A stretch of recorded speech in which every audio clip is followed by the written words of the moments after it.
Au Burkina Faso, dans de nombreuses localités, la femme à l'instar des enfants sont reléguées aux secondes places dans les instances de prise de décision et dans le domaine économique.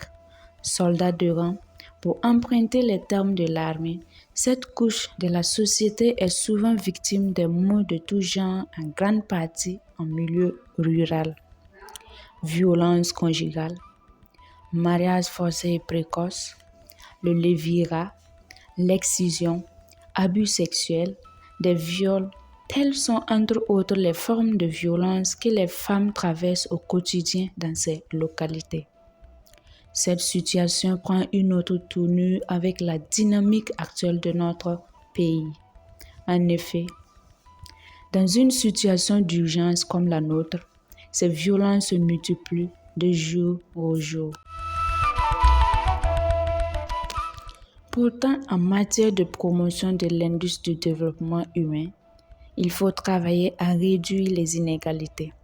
Cette volonté manifeste s'inscrit dans les objectifs du développement durable. C'est pourquoi le Repas Vert Burkina s'est donné pour mission de contribuer à faire de la femme rurale et de la jeune fille l'artisane de son épanouissement et leur donner des moyens et ressources d'autonomisation dans un environnement sain et sécurisé. Dans la lutte contre les violences basées sur le genre, il a mis en place un centre d'écoute et de moniteurs d'alerte VBG. Pour l'année 2022-2023, plus d'une dizaine de cas de VBG ont été pris en charge. En ce sens, des scolarisations des enfants issus des familles vulnérables, le don des vivres et des kits scolaires ont été effectifs. À l'autonomisation de la femme rurale, Repas Vert Burkina et ses partenaires ont réussi à mettre en œuvre de nombreuses actions, telles que l'installation de châteaux d'eau et une clôture de culture maraîchère pour les femmes de Nobéré, un château aux femmes rizicultrices de Samtenga, un moulin solaire et des motopompes à 10 coopératives de femmes, un champ collectif et une clôture pour les femmes de Norguin, un moulin pour la coopérative Namalan Zanga, qu'il a assisté à mettre en place et des associations Planète Verte.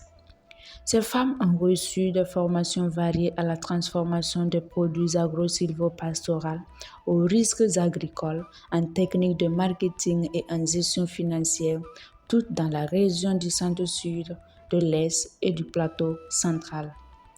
Une semaine nationale de la femme rurale est organisée chaque année afin de valoriser les produits locaux et créer un cadre de réseautage et de partage d'expériences pour les acteurs du monde rural. De telles activités, l'objectif est de permettre l'autonomisation de la femme rurale. Pour cela, le Repas Vert Burkina s'est inscrit dans une approche holistique en faisant des plaidoyers, des dialogues communautaires tout en impliquant les leaders coutumiers et religieux. Cette mobilisation sociale de l'approche genre lui permet de toucher un grand nombre de personnes et d'impacter positivement. Aux côtés des jeunes et adolescents, Repas Vert Burkina, dans le souci de préparer l'avenir, a initié des tribunes estudiantines et mettre en place des ambassadeurs de lutte contre les VBG. Inscrits dans l'école de vie, ces jeunes constitués des élèves ont été formés au DSR en techniques d'animation et en compétences de vie courante. Dans une approche éducative par les pairs, ces jeunes ont mené des causeries éducatives au profit de leurs camarades. Une approche qui a été une réussite assortie de bonnes pratiques en théâtre, slam et art oratoire. Mais au sein du journaliste Norbert Zongo, les victoires et les succès d'aujourd'hui ne sont pas ceux de demain, car s'ils témoignent du passé, ne garantissent point l'avenir. L'avenir est à conquérir sans cesse. C'est pourquoi Repas Vert Burkina reste focus à sa vision.